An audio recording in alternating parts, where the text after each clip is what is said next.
Hey, what's up, everyone? Well, today I just beat the game with Hojo Tokimune, um, which is the Japanese Empire. So, for those who are not familiar with Tokimune, he's the one that pretty much staved off the battle when the Mongolians were attacking Japan. He pretty much led that rebellion, and yeah, that was interesting person, especially if you read the history of Tokimune. But it took about 4 tries. I've lost a lot using Tokimune, trying to try different ways, strategies to beat the game. And this one, I said, you know what? I'm not going to win on culture, because with Tokimune, his advantages are pretty much with the military and science and electronics, with Japan being, big high on electronics. So this is what I ended up doing. This is the 500th level, pretty much. I have beaten it already. So this is my empire, everything on the red. Hold on here. So I started off with Kyoto, right here, and pretty much what I did, let me turn this down a little bit here. So my strategy for this one was pretty much military, science, culture last, and I wanted to go points based because there's no way that, every time in my previous 4 tries, I could be doing well, have a lot of money, be ahead of points, but I would, I would lose on culture. So one of the things that you want to do is definitely you select the kind of game do you want to play. If you want to go against a country that has a lot of culture and you're going to be military focused, chances are that you're not going to win, because you're focused too much on the military aspect and also settling. So my idea, my strategy for this one when I beat it is that is points. I was going for a points battle against everything, and I was going to go against Russia and Indonesia. So the first thing I did was I started off with I think 2 warriors, a slinger. I didn't use scouts. I did not use galleys at first. I started using my warriors to start moving up and down with 2 people each, backing each other up, and then I think I added maybe 2 settlers after that. So then what I did, because I knew Russia and another country were pretty much taking up a lot of land, I pretty much did one group with 1 settler to prevent Taruga from going up. So I had to start Nagoya to block Taruga from advancing up, because already the Russians were going to go ahead and take the bottom, as you can see them on the white. So pretty much there's Russia right there, 633. Though he was getting a lot of land, I pretty much made sure that I sealed off the top half with my warriors and my settlers, my warriors, slingers, and settlers, and focused on that. And then, focusing on war strategy. And I think, let's see here, if I can, let's go to my government.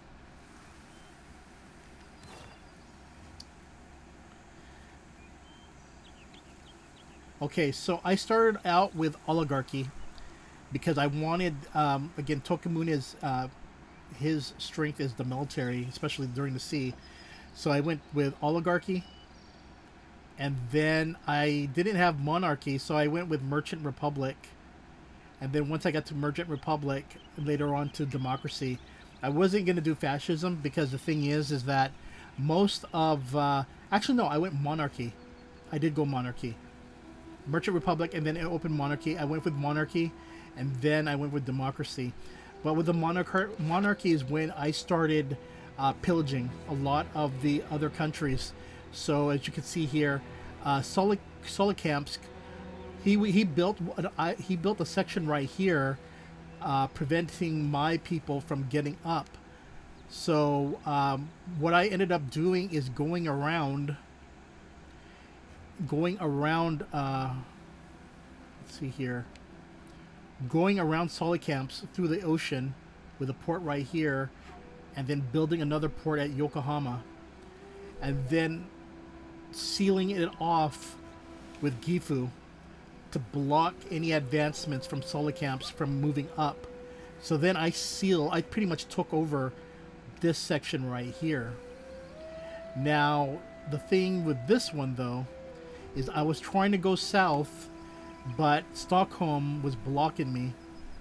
So Stockholm and Auckland and Taraga were blocking me from going south. So once I pretty much got my my military to have cannons and helicopters, that's one thing with science, is that I got helicopters like really early on, and I didn't have that. All I had was just the not samurais, but I had the the first initial cavalry, and I also had one cannon, a big one, and one regular cannon, and then I aimed it pretty much. I went after Solikamsk, destroyed that. Then I started going for Auckland right after. And then after Auckland, then I went after Taruga. Then I went all the way back to Stockholm. I did not want to fight the Russians because the Russians already were high on science. And while I had helicopters, they had planes already. But all I could do was pretty much make sure that I take the whole upper section and block any advance, and then use my settlers to take the bottom half. I knew I wasn't going to get anywhere around here. Is pretty much mainly more of settling to get territory and to get the fish. Because the thing is that you definitely want to take the coastal areas where you can get the most fish. And this one, I got this island as well because of the fish, and also you could build a resort. So I started going after those spots right there. Hold on, let's see here.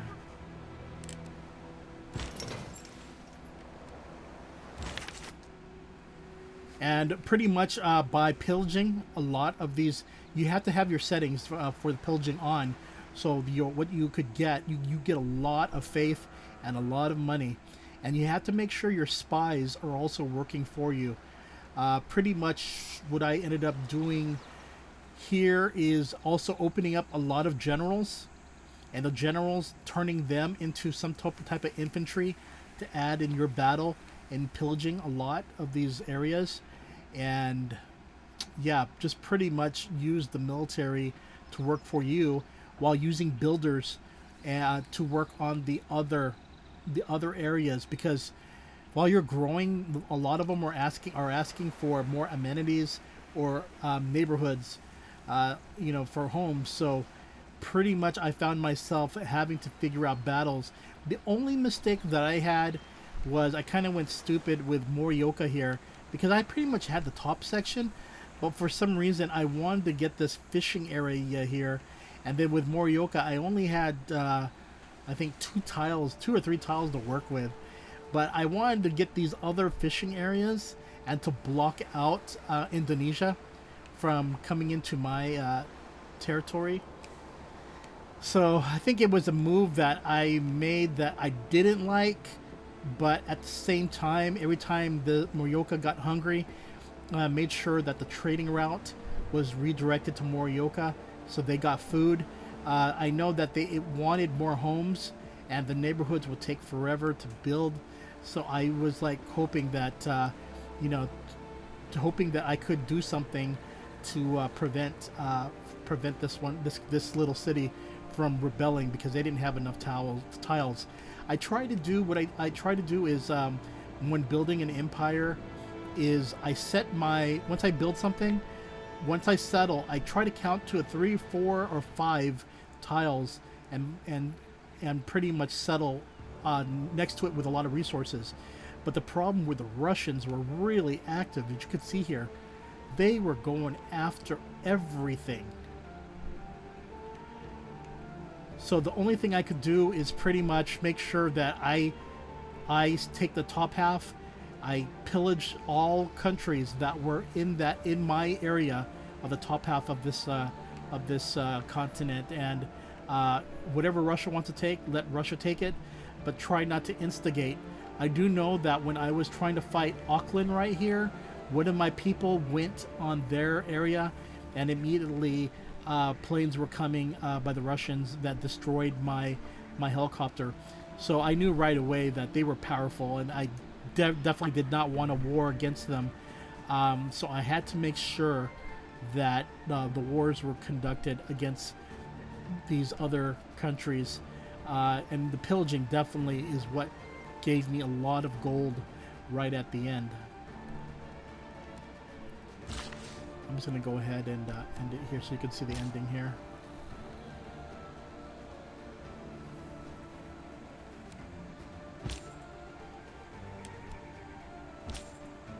Hold on.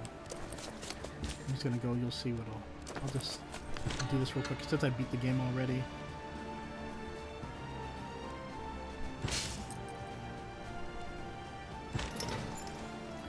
I wanted to win by space race, but it took about 30. It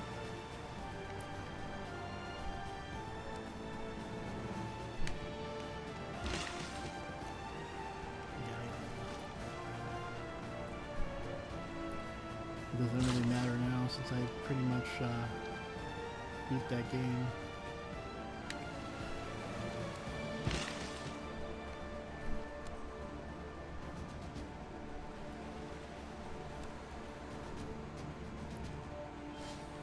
And this is what happens once you get to that 500th turn. Again, this was points based. Pretty much Indonesia was growing like crazy, but she did not want to use any science.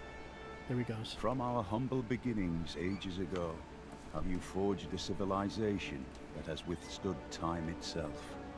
Though countless civilizations rise and fall around us, we do not just survive, we prosper.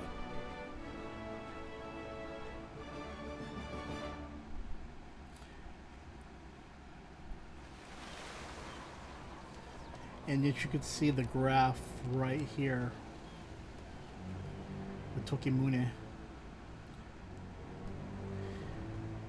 I made sure that once the pillaging and everything happened that Peter from Russia could not go any higher.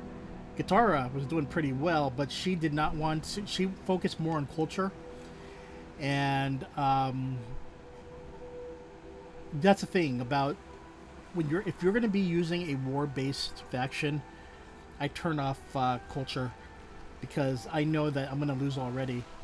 So it's either going to be science or points or something else, because it's definitely not going to be. It's definitely not culture that I did not want to lose. That's one of the things as a war-based faction that you want to try not. I mean, yeah, you could focus on the arts and everything else, but it's just you have to know your strengths of your governor or leader. So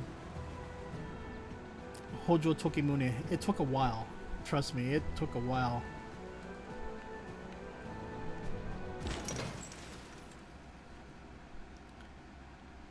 So as we go here, by the way, this one is the Switch version, not the. I do have the PC Steam version, but the reason why I've been spending a lot of time on the Switch version is I recently had surgery, 2 surgeries actually, in the month of August, and pretty much was bedridden for many days, and I wanted to play not portable, but where I can just attach it to the docking station and just play with a power controller. But let's go to the Hall of Fame right here. I had not done the Gathering Storm or the Rise and Fall. I usually just play by standard rules. I'll probably do these other ones sometime soon, but there's just so many modes. That's why I love this game. There's so many ways, especially to customize to your needs and play different levels of content. But this is my first time being on the Switch. I had played it on other ones before. So I think I started out with him. But I pretty much learned that I don't know. There's something about his leadership that I didn't like, so I went with Tokimune. I probably might try some. I'm not sure who I'm gonna try next. There's so many characters that you can play, and for those who've actually played with everyone, I give you kudos on that. Okay.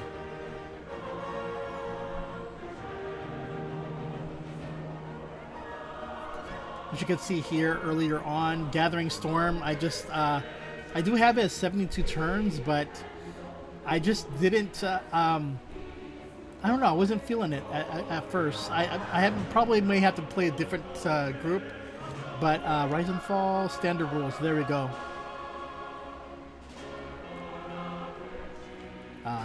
This one's the one I just did just a while ago, but anyway, yeah, these other ones, see? They would win on religious victory or culture victory. This one won within 208 turns because they focused on religious victory. Because I was not focused on religion or culture, I wanted pretty much a science and a science or points battle, and won by score.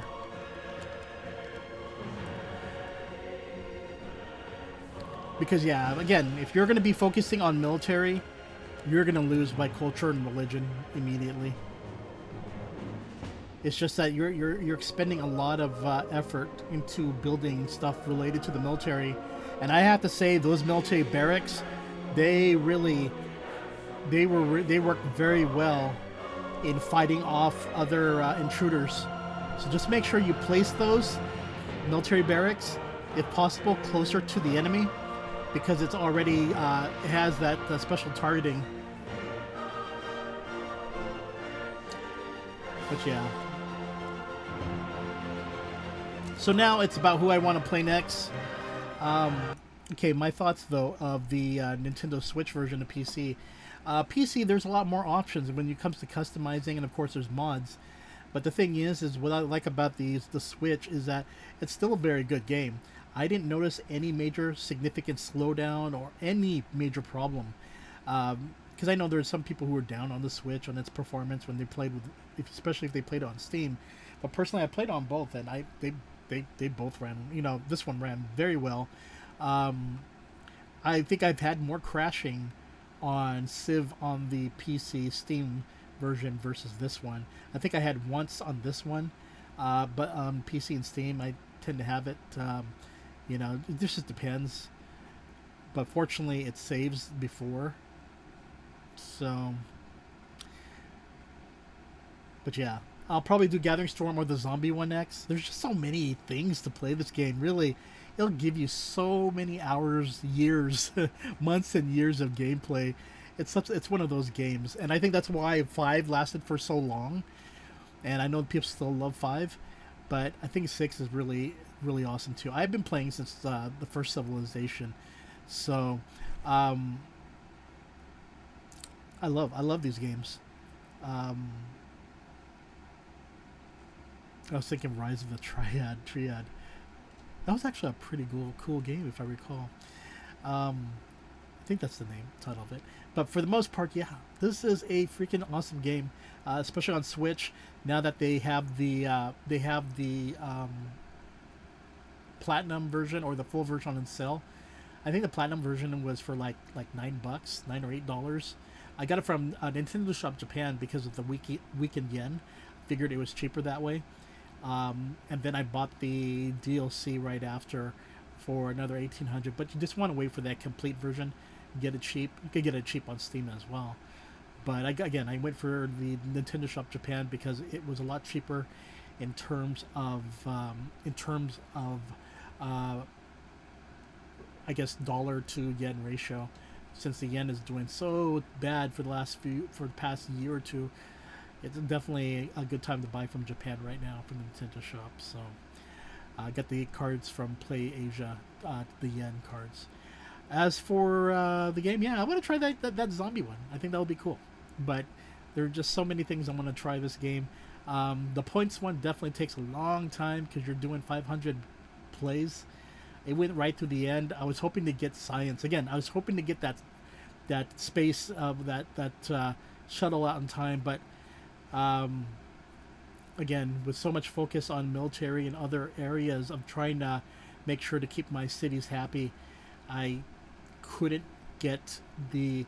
I was spending more time building neighborhoods and amenities, and by the time I could do the I guess that to the space station, it was like 23 or so, and I think I got it down to like 7 by the time this game ended. But it's still, I figured I was going to win by points. But man, I'll tell you, it was a little tough because I thought Russia was going to be in full force, but when I blocked Russia, when I started pillaging all the other countries and just making sure taking over their land, that gave me a lot of money to purchase more land mass and ocean mass to get some of that fishing. The fishing really came through at the end of really getting more money for Japan. And yeah, anyway, that was my strategy for this one. So on to the next character. I'm not sure who it's going to be, but I definitely love this game, so definitely give it a thumbs up. Okay, everyone, you take care, and I'll see you later. Bye-bye.